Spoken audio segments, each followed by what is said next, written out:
Saudara-saudara, mungkin kita baca dulu ya bagian Alkitab, Kisah pasal 2 ayat 1 hingga ayatnya yang ketiga. Saya akan bacanya saja ya, saudara, supaya tidak lalu lintas percakapan tidak ramai. Kisah pasal 2 ayat 1 hingga ayatnya yang ketiga. Ketika tiba hari Pentakosta, semua orang percaya berkumpul di suatu tempat. Tiba-tiba turunlah dari langit suatu bunyi, seperti tiupan angin keras yang memenuhi seluruh rumah di mana mereka duduk. Dan tampaklah kepada mereka lidah-lidah seperti nyala api yang bertebaran dan hinggap pada mereka masing-masing. Saudara-saudara, itu firman Tuhan yang mengarahkan kita, khususnya peristiwa turunnya Roh Kudus pada masa itu. Nah, percakapan malam hari ini saya mulai dengan satu pertanyaan yang mungkin tidak usah dijawab ya. Siapa di antara kita yang pernah hadir dalam ibadah di gereja Pentakosta, atau kita hadir lewat persekutuan doa, ya mungkin diajak teman, bisa saja juga diajak oleh orang tua. Nah, ibadah-ibadah di gereja tersebut itu sangat menekankan, ya, menurut mereka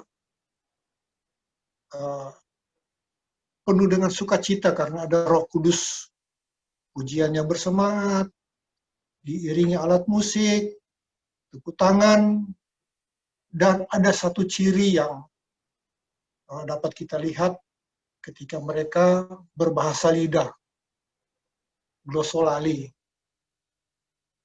Bahkan kalau ingin menjadi anggotanya, mereka harus mengikuti semacam kursus untuk berbahasa lidah.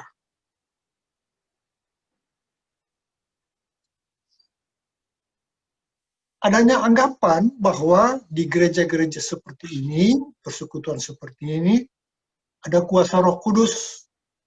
Sedangkan bagi gereja-gereja yang mungkin melaksanakan ibadah seperti yang dilaksanakan di gereja Protestan kita ini, dengan ibadah itu berpegang kepada tata ibadah, dengan lagu-lagu tanda petik yang sepertinya tidak membangkitkan semangat. Mungkin mereka beranggapan bahwa Roh Kudus itu tidak hadir. Tentu ini menjadi pertanyaan, apakah demikian? Kehadiran Roh Kudus itu hanya dilihat lewat mungkin ibadah yang bersemangat, lewat adanya bahasa lidah yang terjadi. Tentu kita sebagai warga GPIB, ya, atau calon-calon siri di GPIB Maranatha Surabaya, kita harus tahu apa itu Roh Kudus dan apa peranannya dan bagaimana Roh Kudus itu bekerja. Nah, dari kisah tadi, pasal 2 ayat 1 sampai 3, kita belajar bahwa kehadiran Roh Kudus dalam peristiwa tersebut ditandai dengan, yang pertama tadi, tiupan angin yang menggambarkan bahwa Roh Kudus itu seperti tiupan angin, tidak dapat dikuasai atau dipaksa oleh siapapun, oleh manusia. Kemudian yang kedua, ada lidah-lidah seperti nyala api yang dapat menghangatkan, membakar, dan memberi terang pada sekitarnya. Jadi, dari dua peristiwa ini, kita lihat bahwa ternyata Roh Kudus itu hadir menurut kehendaknya, bukan kehendak manusia, dan tidak diatur atas kemauan manusia. Roh Kudus itu berdaulat dan sungguh-sungguh berkuasa. Memang saudara-saudara dalam praktek, Roh Kudus itu hadir ketika kita dengan kerendahan hati, memohon pertolongannya, mohon kehadirannya, sehingga misalnya ketika kita akan membaca firman Tuhan, kita tidak mengandalkan akal, pikiran, kekuatan kita, tetapi karena Roh Kudus itu yang menolong, memberikan pengertian, bahkan Roh Kudus itu juga yang memberikan kekuatan, kemampuan kepada kita untuk melaksanakan akan firman Tuhan. Saudara-saudara, Allah hadir dan bekerja dengan 3 cara. Nah, ini mungkin sudah saya kembali sedikit ya. Mungkin Pak Christian menyampaikan waktu itu tentang Ibu Pendeta Tritunggal atau Trinitas. Nah, sebagai pencipta Halik itu disebut dengan Allah Bapa. Sebagai juru selamat yang berkarya untuk menebus dosa manusia dikatakan Allah Anak. Sebagai penghibur, penolong yang lain, Allah Roh Kudus. Roh Kudus adalah Roh Allah sendiri, saudara-saudara, yang hadir dan berkarya sejak masa Perjanjian Lama.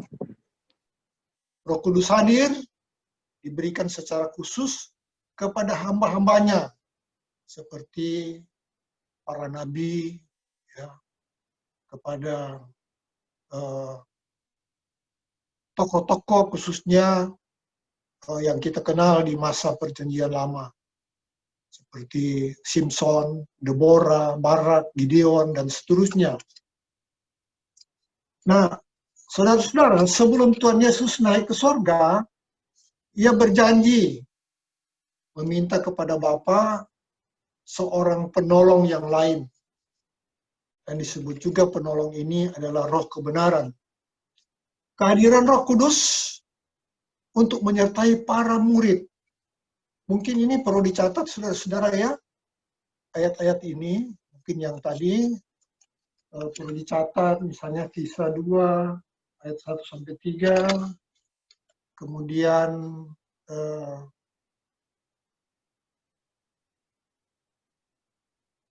Yohanes 14, ayat 16-17, sebab saya tidak akan membacakannya lagi, saudara-saudara, agar waktu yang ada ini bisa kita pergunakan secara maksimal.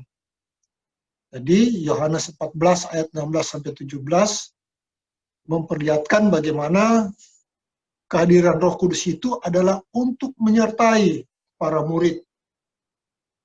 Kemudian menjadi pertanyaan, mengapa Roh Kudus diberikan? Roh Kudus diberikan kepada para murid karena Tuhan Yesus tidak akan lagi bersama-sama dengan murid-muridnya. Ia tidak mau meninggalkan para murid, orang percaya sebagai yatim piatu. Yohanes 14 ayat 18. Janji kehadiran Roh Kudus memang sudah dinubuatkan. Kalau tadi kan hadir lewat maksudnya Tuhan memberikan Roh Kudus itu kepada para nabi. Ya, tetapi ini memang sudah dibuatkan oleh Nabi Yoel. Dicatat ya, Yoel pasal 2 ayat 28 sampai dengan 32. Nah, ini penting saudara-saudara, perlu kita baca ya, saya akan membacakannya. Hosea, Yoel pasal 2 ayat 28 hingga ayatnya yang ke-32. Ini cukup panjang ya. Kemudian daripada hari itu terjadi bahwa aku akan mencurahkan rohku ke atas semua manusia. Maka anak-anakmu laki-laki dan perempuan akan bernubuat. Orang-orangmu yang tua akan mendapat mimpi, teruna-terunamu akan mendapat penglihatan-penglihatan. juga ke atas hamba-hambamu laki-laki dan perempuan akan kucurahkan rohku pada hari itu.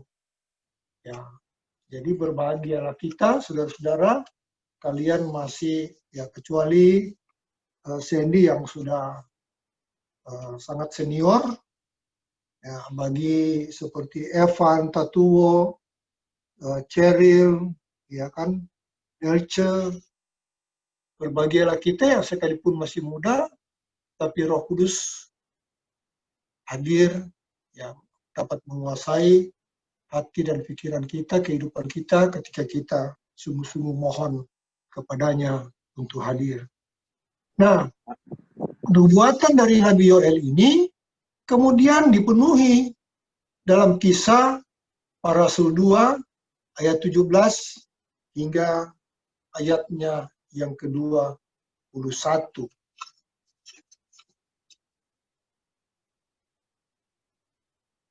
Nah, ini harus baca lengkap, saudara-saudara ya. Kita tidak hanya berbaca yang, karena seperti ayat ke-17 itu adalah penulis Kisah Para Rasul ini mengutip Yoel yang kita baca tadi. Tapi kita harus baca secara keseluruhan ya, Kisah 2 ayat 17 hingga ayatnya yang ke-21.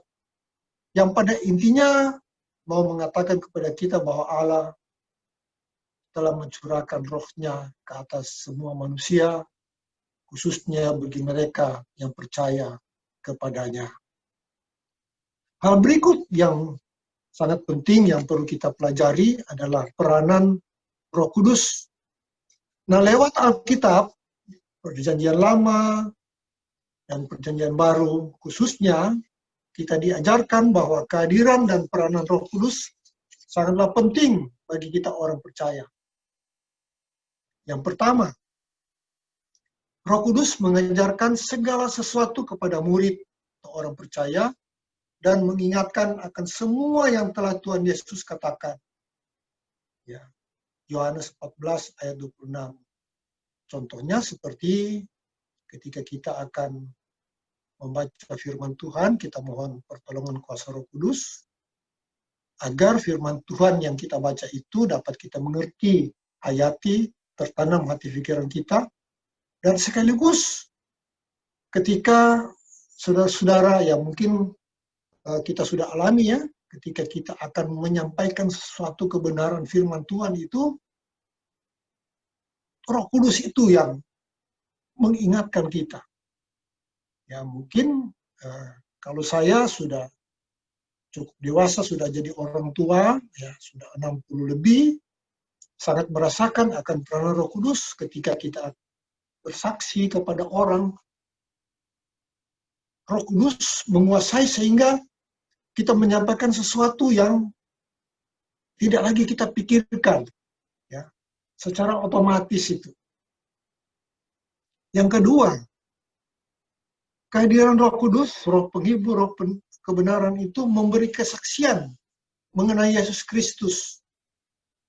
Jadi Roh Kudus itu hadir memberikan kesaksian kepada Yesus Kristus. Yohanes 15 ayat 26 dicatat ya.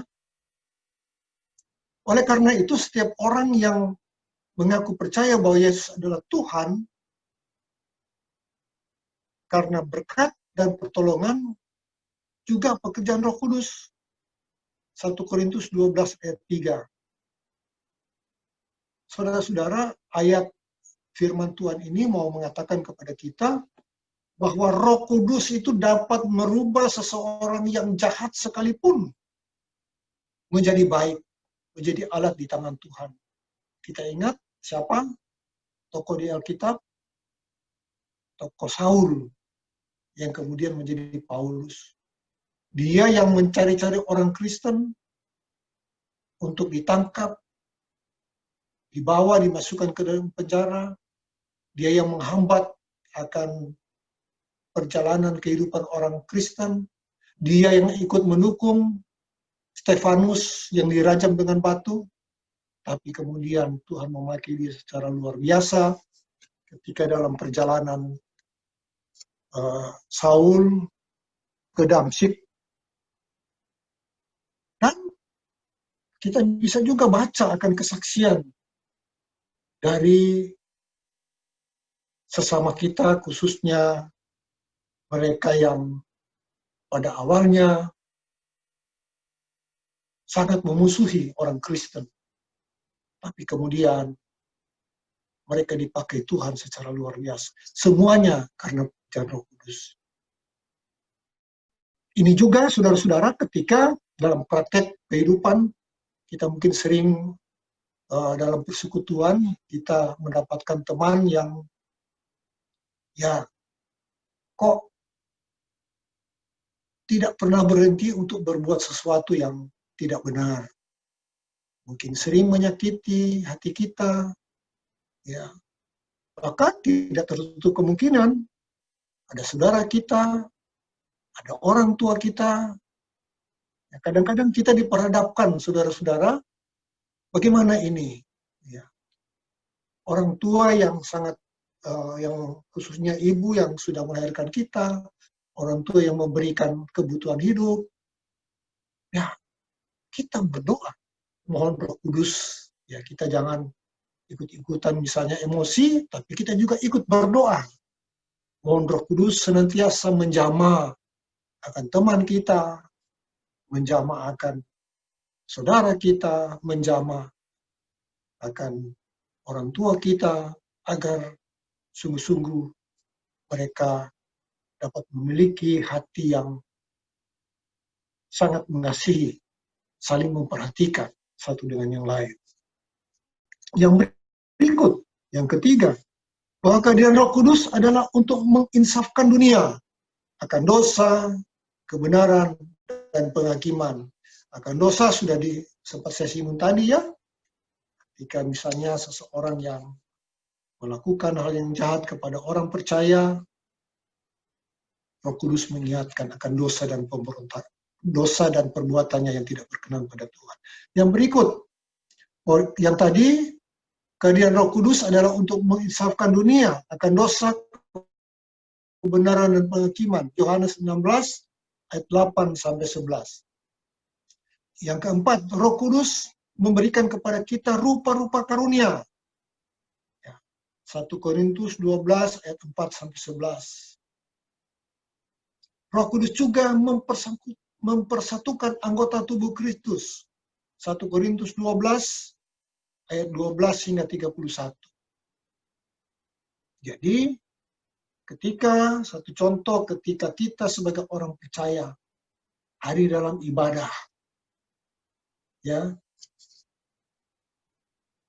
ibadah minggu atau ibadah persekutuan taruna, kita percaya bahwa Roh Kudus yang mempersatukan, mempersekutukan kita satu dengan yang lain. Roh Kudus hadir di sana. Bukan karena kekuatan hebatnya kita datang ke gereja untuk baik-baik, tetapi kita dengan satu dengan lain, karena tuntunan bimbingan Roh Kudus, maka kita bersama-sama, bukan sendirian, tetapi sebagai umat, dapat memuji memuliakan Tuhan, dapat mendengarkan sabda firman Tuhan. Roh Kudus yang mempersatukan anggota dan tubuh Kristus. Roh Kudus yang memberikan kepada kita rupa-rupa karunia. Banyak karunia yang diberikan, tetapi semuanya adalah untuk kemuliaan nama Tuhan. Yang kelima, Roh Kudus adalah roh kebenaran yang menuntun kita untuk hidup dalam kebenarannya. Yohanes 14 ayat 17, Yohanes 15 ayat 26, Yohanes 16 ayat 13. Kemudian yang keenam, yang terakhir, Roh Kudus menuntun kita untuk mengetahui hal-hal yang akan datang atau masa depan. Yohanes 16 ayat 13 bagian akhir. Nah, itu saudara-saudara, kita mengenal akan Roh Kudus, kita mengenal, kita tahu akan kehadiran Roh Kudus itu, kita tahu akan peranan Roh Kudus, 6 poin tadi, dan terakhir, cara Roh Kudus itu bekerja. Roh Kudus terus bekerja sejak dahulu. Ya. Kejadian 1 ayat 1.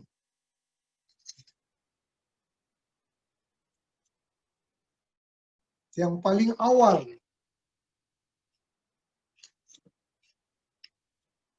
Kejadian 1 ayat, ayat yang kedua.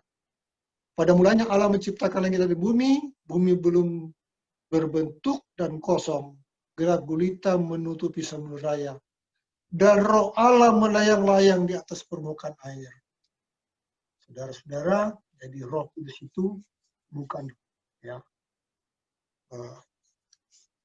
hanya hadir lewat hari Pentakosta. Roh Kudus sudah hadir lewat kehidupan para nabi, tetapi dia sudah ada sejak awal. Saudara-saudara, dan Roh Kudus itu terus bekerja. Dahulu, sekarang, sampai selama-lamanya. Nah, agar Roh Kudus terus bekerja dalam kehidupan persekutuan, keluarga, kehidupan pribadi, kita perlu melakukan beberapa hal. Pertama, tentu kita hidup dalam kasih Allah. Yang kedua, kita setia dan taat pada perintah Allah. Ketiga, kita rajin membaca firman Tuhan dalam Alkitab, Perjanjian Lama, Perjanjian Baru. Keempat, kita tekun berdoa dan berkomunikasi dengan Tuhan. Saudara-saudara, itu 4 hal, tetapi sesungguhnya ini tidak cukup, saudara-saudara, bahwa seluruh keberadaan kita, seluruh aktivitas gerak langkah, tutur kata, perbuatan kita senantiasa mohon pertolongan Tuhan. Apa yang kami sampaikan ini hanyalah pedoman-pedoman, saudara-saudara, ya, garis-garis besar saja. Tetapi kalian akan dan mungkin sudah berjumpa dan sudah mengandalkan kuasa Roh Kudus itu. Biar kita senantiasa dapat mempercayakan hidup dan kehidupan kita kepada Dia, kepada kuasa Roh Kudus itu dalam berbagai aspek kehidupan. Termasuk ketika dikatakan tadi 4 poin, hidup dalam kasih Allah. Bagaimana kita dapat merasakan akan kasih Allah itu? Ya, tentu kita senantiasa mohon Roh Kudus untuk campur tangan. Ada firman Tuhan, ada kuasa Roh Kudus yang bekerja. Ketika kita mau setia dan taat, nah itu juga kita mohon kuasa Roh Kudus. Ketika membaca firman Tuhan, juga demikian. Dan ketika kita berbicara dengan Tuhan, kita mau andalkan kuasa Roh Kudus dalam hidup dan kehidupan kita. Semoga apa yang dapat kami sampaikan bermanfaat bagi saudara-saudara, dan sungguh-sungguh kita mau hidup dan berkarya dengan penuh ketaatan dan kesetiaan kepada Tuhan.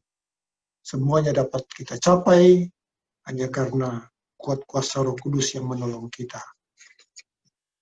Saya bisa akhiri, dan mungkin kalau dimungkinkan saya berikan kesempatan kepada saudara-saudara untuk menyampaikan pertanyaan. Ya, kalau bisa ya, sebentar.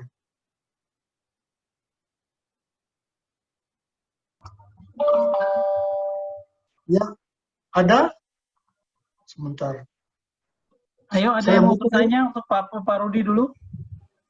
Sandy mungkin ini. Gini, cari-cari, nih, semua apa nih? Keluarkan ini dulu wajahnya. Saya mau foto sekalian. Keluarkan dulu wajahnya, jangan ini. Ya, oke.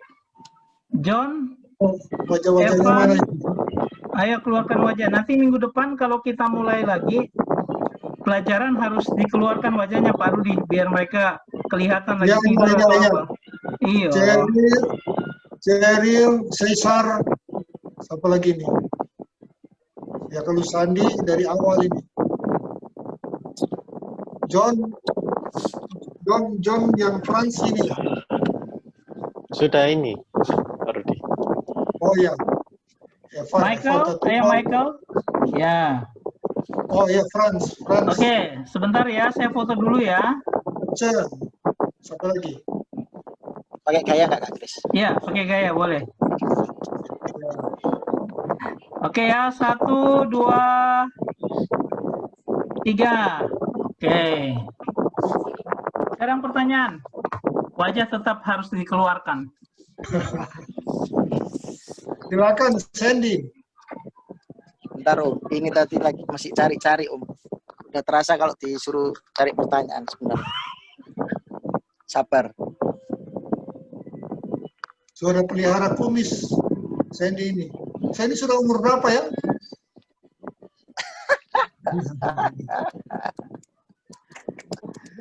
Separuh dari anak-anak Om, umur 30-an. Oh, 30, paling 30 sama Berta 33. Ya tua Kak Berta Om. Tua Kak Berta Om. Jadi kamu 33. 32. Enggak Om, aku 23. Malu Om, jangan Om. Masih banyak anak kecil-kecil. Ya, Sheryl, silakan. ayo mau tanya Sheryl tentang Roh Kudus. Om mau tanya, Ya, kita kan kalau nama kita gereja kita apa ya? Pantekoste. Karismatik bukan Om? Oh bukan ya? Ya Kak Kris ya. Kita bukan karismatik ya Kak Kris ya. bukan. Kenapa kalau di gereja kita itu kok nggak kita kayaknya kita percaya Roh Kudus tapi kenapa kita kok nggak melakukan maksudnya percakapan Roh Kudus kayak ya gereja karismatik gitu ya? Kan Om tahu sendiri kalau di karismatik Ya, kan, ya. ya baca Pak ya itu kalau orang yang nggak benar-benar nggak dikasih karunia sama Tuhan dia nggak bisa berbahasa Roh Kudus gitu loh. Dan aku sudah dibaptis Roh Kudus dulu tapi aku nggak bisa gitu. Oke. Itu kenapa ya Om? Mengerti, saya mengerti. Mengerti pertanyaannya. Tahu ya Om ya? Tahu ya? Ya, Om, saya sudah mengerti. Anda tidak ucapkan secara jelas tapi sudah mengerti maksudnya. Ini memang sering jadi pertanyaan. Ya Om. Nah, Mau tanya. itulah saudara-saudara ini sangat penting ya. Memang gereja-gereja itu karismatik sangat menekankan yang seperti tadi karunia berbahasa lidah. Nah, seluruh karunia berbahasa lidah, ya kan, karunia mengajar, mungkin membuat mujizat dan sebagainya, semua itu adalah dari Tuhan. Berbahasa lidah itu adalah karunia dari Tuhan. Ya, Paulus termasuk dia bisa ya berbahasa lidah. Tetapi ya kalau kita baca bagian-bagian firman Tuhan, ya mungkin kalau di kesempatannya akan datang, kita akan temukan nanti mungkin dalam percakapan dengan Pak Christian, karunia itu, berbahasa lidah itu, bukanlah karunia yang paling utama. Ya. Kalau seseorang berbahasa lidah, maka harus ada juga orang yang mempunyai karunia untuk menerjemahkan bahasa lidah itu. Itu. Berbahasa lidah itu sesuatu yang tanda petik adalah bahasa malaikat, katakanlah seperti itu.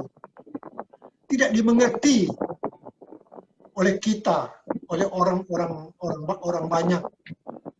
Padahal Roh Kudus itu ketika pertama kali hadir, apa yang terjadi saudara-saudara pada hari Pentakosta? Orang banyak hadir dengan latar belakang berbagai macam suku-suku bangsa. Ya, mungkin kita bisa buka sebentar bagian akhir ya. Suku-suku bangsa di Timur Tengah itu banyak yang hadir. Herannya, ketika Petrus menyampaikan, berbicara dengan kuasa Roh Kudus itu, apa yang terjadi? Orang banyak itu mengerti. Orang dengan latar belakang suku-suku bangsa itu mengerti apa yang dia ucapkan. Jadi benar Roh Kudus mempersatukan. Nah, sedangkan kalau berbahasa lidah kan mesti ada penterjemahnya dan sebagainya. Dan ini bukan merupakan karunia yang paling utama. Sehingga gereja kita tidak apa namanya, katakanlah dalam ibadahnya tidak salah satu contoh ketika maksudnya kita ibadah di gereja Maranatha ya misalnya, ya sementara berlangsung dengan baik dengan tertib hikmat, ada seseorang kemudian dia berbahasa lidah, apa yang terjadi? Itu dimarahin apa enggak? Kenapa? Loh, bukan masalah marah, apa yang terjadi? Sekarang perasaan Anda gimana misalnya? Oh iya ya, kalau lihat orang paling berbeda ya kayak aneh gitu Om ya. Loh, kok gini ya orang ini ya? Gitu. Kayak menonjol, paling menonjol gitu. Pasti Ya dilihat. bahasa kita mengatakan itu apa? Ya gila, karena kita tidak mengerti. Nah itu maksudnya ya. Jadi Berarti kalau oke, gereja, berarti kalau gereja karismatik itu berarti gila dong Om. loh tidak, karena kan ada yang menerjemahkan gitu, Oh gitu ya ya. ya kan? Dan GPIB nggak dikasih karunia untuk berbahasa Roh Kudus apa? Bukan nggak ada Roh Kudus, bukan kita nggak percaya Roh Kudus. Berarti GPIB nggak dikasih karunia Roh Kudus gitu ya, nomor berbahasa orang GPIB gitu ya. bukan yang paling penting. Karunia bukan itu utama. bukan yang paling utama. Ya Om ya. Ya. Sehingga ya yang kesekian lah. Ya, kalau ini kan karunia dari Tuhan. Ya, kita tahu. Tetapi bukan yang paling utama. Banyak karunia-karunia yang tadi. Ya Om. Ya. Ya ini ya. Mungkin bagi juga teman-teman yang lainnya. Silakan yang lain.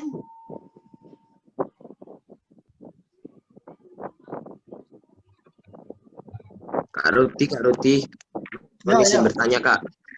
Ya, ya. Kan nanti kan kita ini kan sedang proses CD ya Kak. Nah, pada saat kita selesai CD atau kita sudah lolos gitu ya, apakah kita itu diwajibkan untuk bisa berbahasa Roh Kudus atau berbahasa lidah itu Kak? Ya jelas GPIB tidak menekankan. Tapi Caesar kan diberikan karunia oleh Tuhan. Ada sesuatu di Caesar yang menonjol apa misalnya? Hobi menyanyi? Apa ya? Main musik? Ya. Lebih ke menyanyi sih ketimbang ke alat musik. Ya, ya. Menyanyi kan sesuatu itu ada karunia dan tidak semua orang bisa menyanyi dengan baik, suaranya merdu ya. Saya belum dengar Caesar nyanyi kayak apa ya. Coba nyanyi aja Om. Sekarang cuma nyanyi aja. Jangan. Ya itu ya Caesar. Jadi ya itu adalah karunia dari Tuhan. Ya. Kalau Caesar di sekolah gimana? Ranking berapa? 16. Gak ada ranking-rankingan kalau di sekolah. Oh, nggak ada ya. Iya. Ya termasuk kalau dia seseorang itu pintar kan, ya itu karunia dari Tuhan kan. Ya kan, ya. Kepintarannya harus dipakai lagi untuk bagaimana memuliakan Tuhan. Ya gitu ya. Jadi kita berbagai macam karunia. Karena itu tadi kan dikatakan Roh Kudus yang mempersatukan berbagai macam, banyak anggota satu tubuh. Semuanya dipersatukan oleh Roh Kudus untuk Bapa di surga. Gimana? Caesar cukup ya? Oke siap Kak, cukup Kak. Terima kasih ya Kak untuk ini. Ya, ya. Silakan yang lain. Seril, silakan.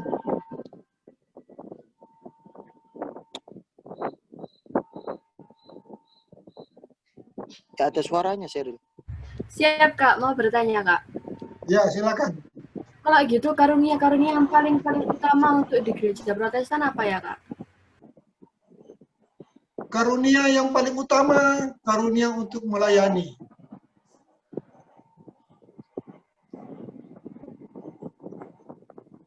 Ya, itu juga termasuk karunia kan. So, kalau kita ya memang waktunya mungkin kurang, saya mau buka bagian-bagian Alkitab, tapi mungkin sangat ya memakan waktu ya. Ya termasuk karunia melayani, karunia mengajar. Jadi karunia yang sebenarnya bukan untuk kepada diri sendiri, tapi kepada sesama.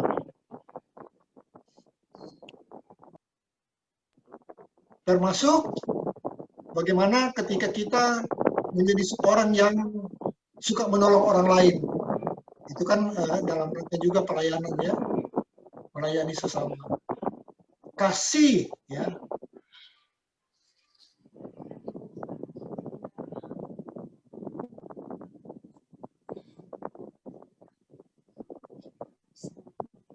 Silakan yang lain. Kok semangat ya kalau di mana di Zoom. Saya tahu biasanya kalau di mana di pertemuan di gereja, di perpustakaan, dari dulu yang bertanya itu sangat sedikit. Tapi ini kok jadinya semangat untuk bertanya. Ayo satu-satu keburu malam. Evan, Pak Rudi, mau tanya. Ya, siapa nih? Franz. Oh ya, Franz, silakan. Berarti kalau orang-orang yang berbuat jahat itu nggak ada kuasa Roh Kudus di dalamnya ya? Kita pun yang mungkin, saya langsung ya, kita pun yang mungkin setiap hari di gereja kelihatan baik-baik, ya kan? Hanya kelihatan baik, tapi hatinya Oh iya. kita jangan terlalu melihat orang lain yang ini jahat-jahat, ya. Maaf. Ya kita Bisa, pun yang bagus. mungkin kelihatan baik, tapi hati kita, ya. Jadi Roh Kudus sebenarnya melihat yang kedalaman hati kita. Ya, dia tahu. Ya sesama persekutuan pun kan, mungkin ketika kalian beribadah di ibadah PT misalnya, mungkin kita temukan teman kita yang mungkin ya cepat misalnya naik darah, ya kan. Pernah ada ketenangan, ribut terus, ya itu kan tandanya bahwa hati dan pikirannya ya tanda petik ya belum dikuasai, bukan tidak ada, belum dikuasai. Oh iya. Oke Pak, makasih Pak. Ya. Kita pun ya ketika Franz mungkin diberikan misalnya diberikan sekarang kan pembayaran uang sekolah mungkin kan langsung ya lewat rekening ya, tetapi kalau kita diberikan orang tua atau ini aja yang paling sederhana, kita minta uang sama orang tua. Oh iya. Mau kolektor ya kan, mau berikan persembahan. Nah, dalam perjalanan ada sesuatu yang kemudian menjadikan kita apa? Bukan yang untuk Tuhan itu kita persembahkan, kemudian kita ambil untuk diri kita. Ada bagian, oh ini Jajan. ya itu. Ya. Berarti ada sesuatu kan? Tapi misalnya ketika dalam perjalanan ada mau lihat jajan, saya mau beli, tapi ini kan ada persembahan untuk Tuhan. Enggak boleh, trans boleh. Nah itu berarti Roh Kudus hadir mengingatkan. Oh. Kan gitu toh? Hati kita ini kadang-kadang ada baik, ada jahat. Jadi sepanjang itu untuk kebaikan berarti kan dituntun, dibimbing oleh Roh Kudus. Oke. Oke, makasih. Ya. Oke, yang lain. Caesar sudah, Franz sudah. Siapa lagi? Arce. Ceweknya kan cuma 2.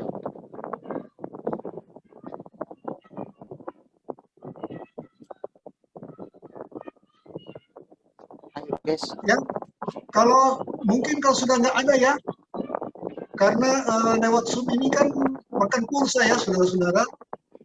Mungkin kita bisa akhiri kalau sudah tidak ada. Jadi bagaimana Pak Christian, ada tambahan mungkin? Ya, mungkin gitu aja Pak Rudi. Rasanya kelas ini lebih interaktif dengan banyak yang bertanya Pak Rudi dibandingkan kelas-kelas sebelumnya. Ya, betul. Ya. Ini Evan anak saya belum ngomong ini. Mungkin dia sudah bertanya setiap saat sama papanya. Iya ya. Oke, mungkin gitu aja Pak Rudi. Ini ada apa rekamannya. Jadi nanti saya taruh di di YouTube-nya Katekisasi ada. Nanti bisa dilihat lagi. Oke, Oke? oke, oke. Iya ya. Ya. Saya akan berdoa lagi. Biasanya kan kalau di kelas itu kan kalian yang berdoa, tetapi secara khusus lewat Zoom ini saya juga mau berdoa bagi kita semua, bagi orang tua kalian juga ya, saudara. Ada doa khusus nggak? Mungkin misalnya ada saudara yang sakit atau gimana?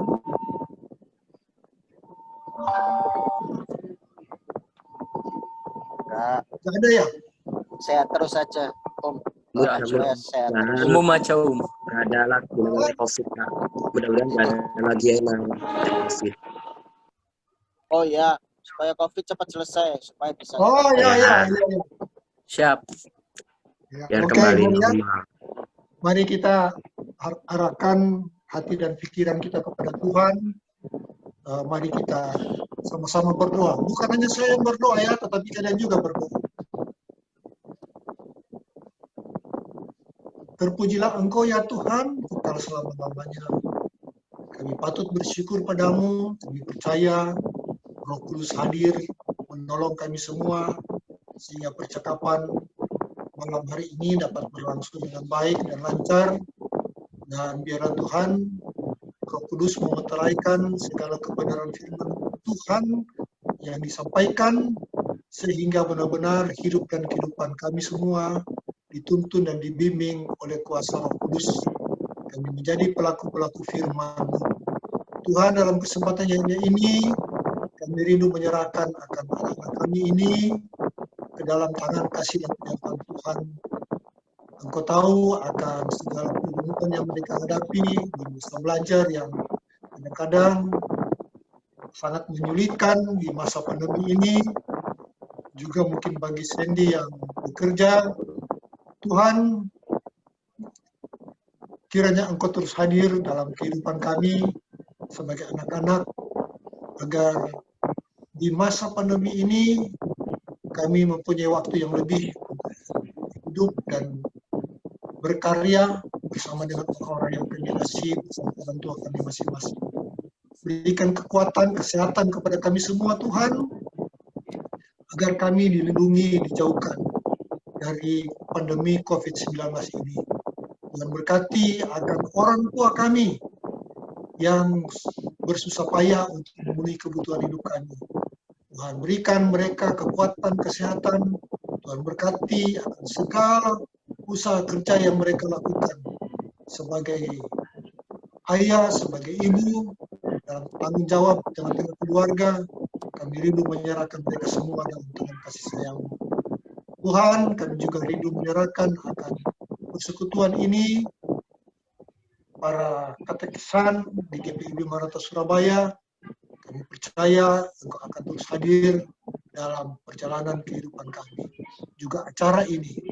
Terima kasih Tuhan karena Engkau campur tangan, Engkau memberkati semua alat-alat yang kami pakai, sehingga segala sesuatu dapat berjalan dengan baik. Berkati juga akan kami semua para pelayan-Mu, baik Pak Christian Tato bersama keluarga, dan juga bagi hamba sekeluarga.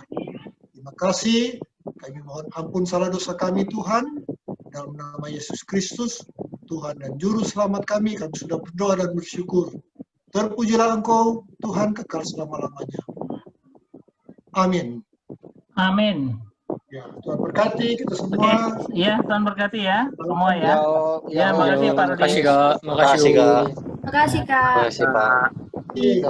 Shalom. Shalom. Shalom, shalom. Shalom.